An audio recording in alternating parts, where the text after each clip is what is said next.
Data is the new oil. It is widely known that the amount of data we produce today in any given year is the same amount of data that we used to produce in the past 50 years. Well, are we any better at producing information from this data? Are we any better at generating insights from this data? Well, here in Hamilton, New Zealand, as part of the Smart Hamilton program, an open data initiative exists. And today we're fortunate to have with us Chris Marden, the Chief Data Officer, to talk to us about the Open Data Initiative. Chris, thanks for taking the time and for being with us. You're very welcome. Tell us more about the Open Data Initiative. So it's fair to say that we're probably at the beginning of what we're trying to achieve. We've been working with central government who are sort of running the Open Government Data program, and we're trying to align with that and with other people around the world with what they're doing with open data, and we're trying to learn from those experiences and do it as best that we can do it. Right. So some of the things that we're thinking about along the way is that putting your government data out, you do that for a reason of transparency. So you want people to engage with your organisation and be able to understand what information it is you hold, the role that you're playing, and you do that through providing your data to other people in a way that makes it simple for them to use and repurpose. Through that process, you enable innovation, I suppose, in other parts of your society. Okay. And what you're really chasing, I suppose, is the long-term value or the societal change that will come about over time as people start to engage with you, use your data, use your information, and create those sort of social and political and economic sort of changes and benefits over time. Mm-hmm. It's not a short game. No. It's definitely the long game that we're playing. Mm-hmm. The value only comes over time. There's no good sort of putting out a small bit of data of dubious quality and hoping that you're going to get significant benefit from that. Mm-hmm. What you really want is you want to work away at the coalface and understand what good looks like. Mm-hmm. And so in Hamilton, we are committed to modelling our data. So all the data that lives in our business systems, we want to then pull that apart and put that back into conventionally named business data models, and then ship that as open data so that it becomes as useful as possible at the other end. Mm-hmm. What we're also doing is, as we put that data out, we're consuming it ourselves to produce what we are sort of terming open analytics to go alongside the open data. Mm-hmm. So that's where we get to tell our own story using the data and sort of say, this is how we would present it. Right. But we also want to give you the opportunity of drawing the raw data yourself, and you might do something that we haven't thought of. So there's the innovation part. Okay. So you have to consider all the people involved in that chain of creating the data in the first place, and you have to think about quality. Mm-hmm. So we've got to focus on trying to build quality into our platform as we go. Yep. Yeah. Now this data, as I understand, is not just sitting within one particular council. This is data that's sitting across multiple councils? Right. So there's 13 councils in the Waikato. And what we've decided to do is let's not reinvent the wheel numerous times. Let's try and do it together. So we created one channel for open data, or one portal that the 13 councils will publish their information to. But the internal process of getting data from a particular council to the portal, that's an individual journey for each council. And it needs to be that way because each council has different systems, different software, and they're at different stages of maturity.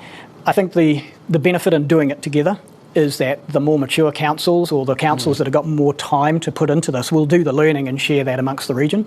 That's the approach that we've taken, and that's why we decided to collaborate. Okay. Yeah. How did you get 13 councils to agree on this? That wasn't easy. Okay. But I think there are probably a couple of key areas with that. It's notoriously hard to get organisations to collaborate. And one of the things that we did early on is we had 3 councils that said, we'll devote time to this and we'll do whatever it takes to shape the opportunity up and to communicate with the others. So we took the effort off those councils that might not have had time initially. The second thing we did was we designed a process or a framework where we said it's actually not compulsory that you guys contribute to this. So we had a whole lot of stages, and each stage had an exit ramp, and it basically sort of said, hey, if we can achieve this phase of the project, we'll move on to the next. Okay. If we can't achieve it, we got 2 decisions. We either go back and redefine that phase and we try and do something that we can all agree to, or we exit the project and we go and put our energy elsewhere.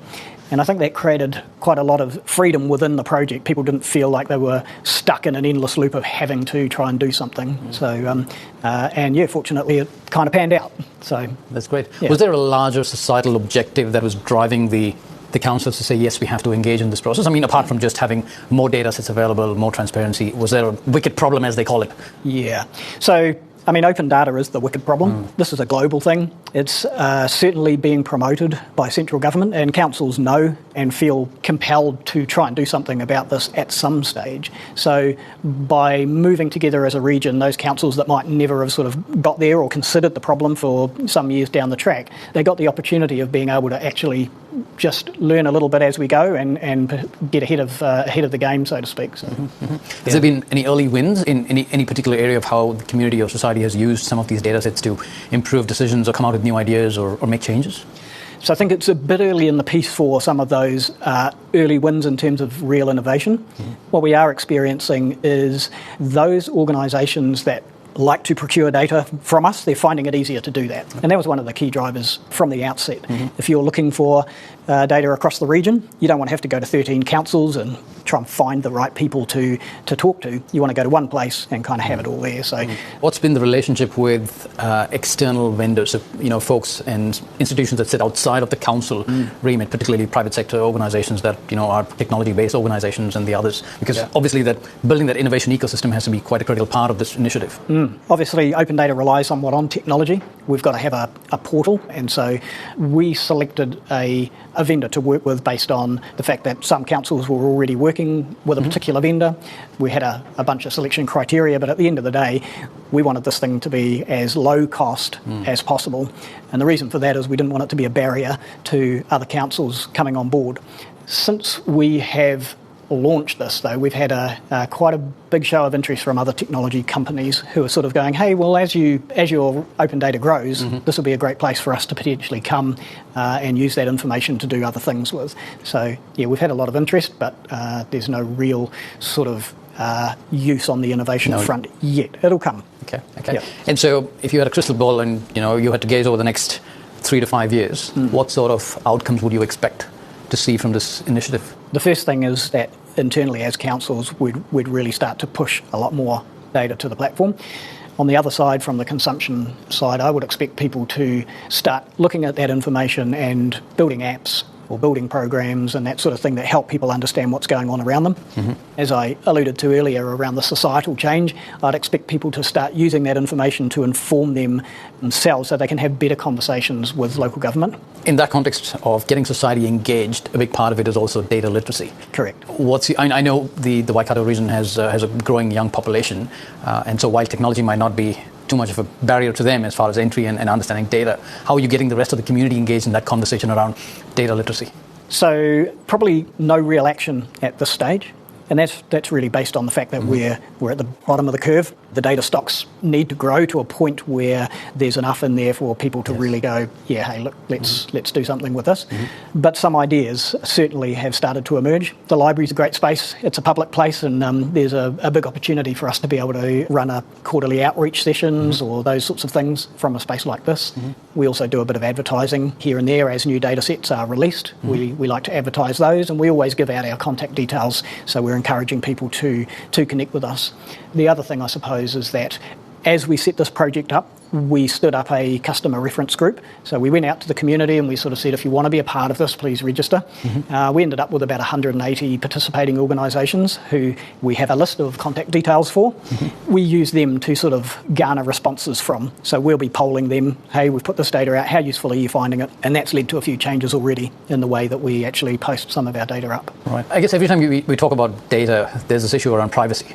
Has this issue come up from the community at all? I mean, you've had significant response of having 180 organizations respond to your open call. Yeah. Was privacy ever a consideration around making data available publicly? Yeah, so privacy is a key consideration, obviously. And so this is where I suppose you have to put your effort into your framework or your process. So as I said before, each council has their own process for getting their data onto the platform. So ours, we call the Open Data Pipeline, and it's a series of gates that we have to go through before we can publish our data. And one of those gates is what we call a risk assessment, and that covers off things like personally identifiable information, political risk, commercial risk, and those risk of deaggregation, so people being able to take a data set and use it with other data sets to identify individuals. And we put a little bit of rigour around that, and then we engage the business owner of that data in that process, and we make sure that the data we're putting out gives us the lowest possible risk around privacy. In terms of your open data initiative here in Hamilton, New Zealand, Are you looking at other best practices overseas or across the country to inform some of your thinking and your approach here? Yep, absolutely. And that's where the Open Government Data Program that's run through Stats New Zealand, they've been very helpful, especially in the early days when we were grappling with what does this mean for us. They were a great support and very helpful in getting us off the ground. Fantastic. Chris, it's been a pleasure talking to you about open data and the work that Smart Hamilton has got underway. Wish you all the best. Thank you very much. Thank you.